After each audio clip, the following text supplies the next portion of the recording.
Okay, so back to marching band. So then, like Robin had just been really nasty to me. And like during the most important, if you want to call it that, like the marching band competition of her time, we were trying to get what's called the Naked Lady Trophy. So if you win this competition 4 years in a row, like the parade competition, the field competition, you get to hold on to the Naked Lady. So when I was in the marching band, that was the year number 4, and without telling me anything, Robin put me as the lead person for that competition for the parade, or not the parade, the field competition. And she just plucked me out of my normal position. It was like, you're going to lead us to win or not to win. And that was not cool. And so luckily we won, but like we took sweepstakes, but like that was just not really cool at all. And at one point, like during that competition, one of the things that you do is, or at that point in time, like we had these little flash cubes. We'd run in the middle of the field and pull out paper clips from the flash cubes, and like we were doing like this Les Mis thing. And so I did that, but I didn't know where to go after that. I didn't know where my position was, because I was now in charge of us either, winning or losing, and that would have been just the end of me if we lost. I didn't know where to go. So there was this guy we called Woody who played the French horn. I asked Woody where to go after that whole flash cube thing, and so Woody pointed me where I needed to go, and luckily, after that I was fine. But like that was just not cool at all. And like just Robin had been a total pain in my ass like before that, and like um just not cool at all. And like weird thing is, like after that, like okay, in marching band everybody has to look alike. You gotta look like everybody else. There should be no way to tell anybody apart other than like their height and their general body like composition or whatever. Like so we get done with the competition. We took sweepstakes, and I'm like walking off the field and stuff and going and getting a drink at the drinking fountain and stuff. And like all these other people that we competed against were like, oh my God, you were so amazing. Like, you're why, you won, so on and so forth. I'm like, how would you even know that like I was put in lead position, or that I was the lead position for tonight, because we're all supposed to look alike? So that was just kind of weird. Yeah, and then like there were a few of us that went to the same flute teacher, Virginia Rombach Adams, or Ginger Rombach Adams. And one of them was a girl named Jenny, one was Allison Horner, and one was myself, and one was that girl Virginia that like ended up in the mental hospital and like miscarried or whatnot. Jenny also ended up in a mental hospital. I don't know if she really needed to be there. Um, but now Jenny has her PhD in psychology, so there you go. But yeah, so Jenny left, not, you know, on her own accord, our sophomore year in high school. Don't know the whole story with that, but have heard different things. And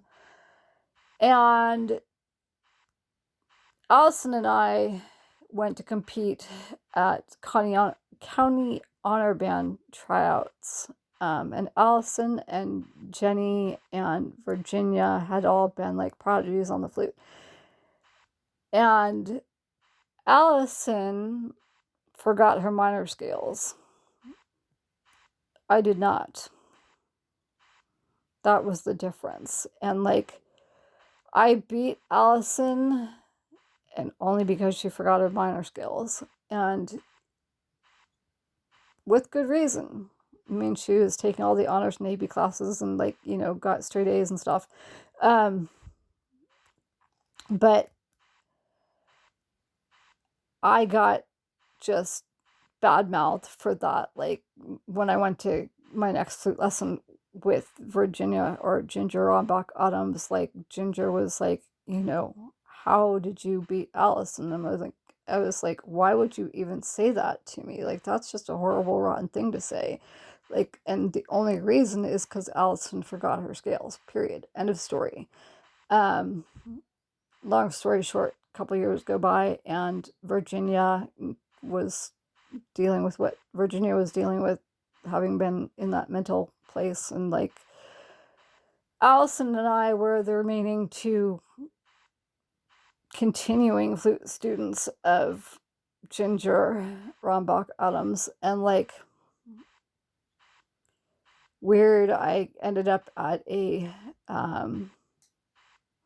master's class with Ginger, and I just was like, okay, this is just not how it was supposed to be. Like, Jenny was supposed to be here, or Virginia, definitely Allison, but not me. And, like, I think that was just kind of one of the breaking points for me. I was like, you know, there's a lot that shouldn't have happened and did happen, and there's no reason for me to be here. And, like, you know, I'm not going to be the next Prodigy. And I didn't want to end up the way, in quotes, that Virginia or Jenny had. I mean, Virginia is now a nurse, so whatever. But, like, I just didn't want that pressure on me. That was another thing. And my parents weren't, like, real sold on the idea of music being a major.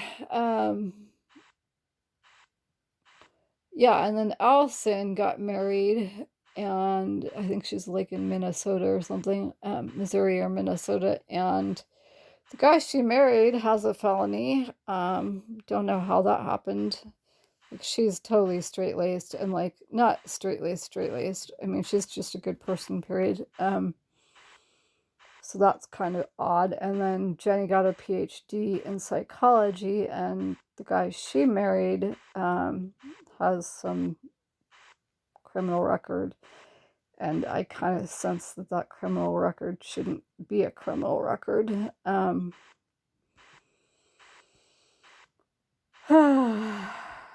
Good times. Yeah, I guess a lot of people that play the flute are kind of what they call histrionic, but I don't really believe that. Like, I think, you know, people get brainwashed into believing that about themselves or whatever. Like, that label gets affixed to them, and then they just kind of go, okay, I'm histrionic, and I might as well be histrionic, you know, which is just not cool. I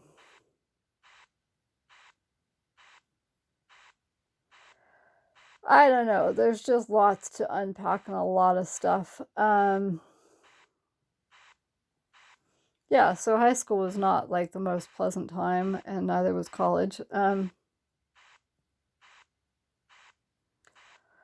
And nothing, you know, from, like, the age of 13 or 14 on has really been fun for me. I mean, elementary school wasn't that fun either, but at least probably it was better than junior high school, and definitely high school, and college. As far as Ryan is concerned, I read that he's married now and has 5 kids, which is just mind-boggling to me. And I had no idea that he is a cousin of Ben Roethlisberger, ever. Never knew that.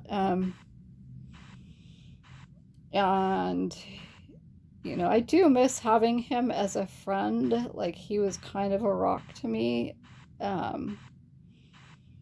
in elementary and junior high school, and like he was, I I think he was a pretty good person. I mean, like,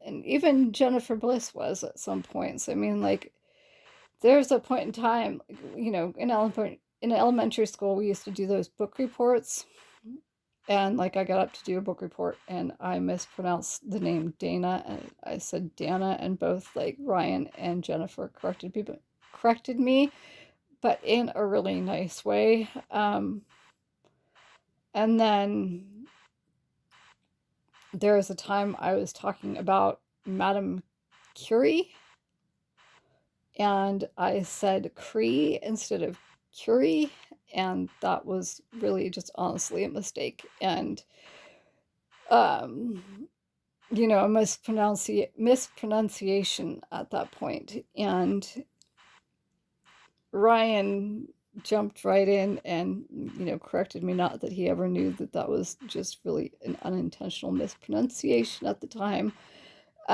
So he nicknamed me Cree. That was the nickname he gave me, and like in junior high school, he would always call me Cree. Um, I never took offense to it though, because I knew he wasn't like saying that in a mean way, and we really did like get along pretty well. Or at least I thought we got along pretty well. And like in junior high school, I remember like as I was coming out of a class and he was going into a class or whatever, I mean, we took the same classes, no matter if we were in the same class or not. Like, he would ask me, like, hey, how was that test? Was it really hard? Was it difficult? And like, we got along pretty well. And it was fun having him to sit next to, because, like, at least he had a sense of humor and, wasn't always 100% serious. So that was good. You know, things were definitely more fun in junior high school with him. And like in elementary school, even though we sat next to each other, I'll come back to this.